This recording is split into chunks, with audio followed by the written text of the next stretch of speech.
ayam 1,5 kg, kita ungkep, udah kita ambil dagingnya saja.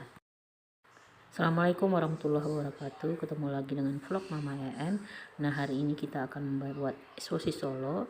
Bahannya sebagai berikut, kita langsung aja ya, kita langsung mau blender, masukkan ke blender 4 butir kemiri, nah 4 siung bawang putih, 25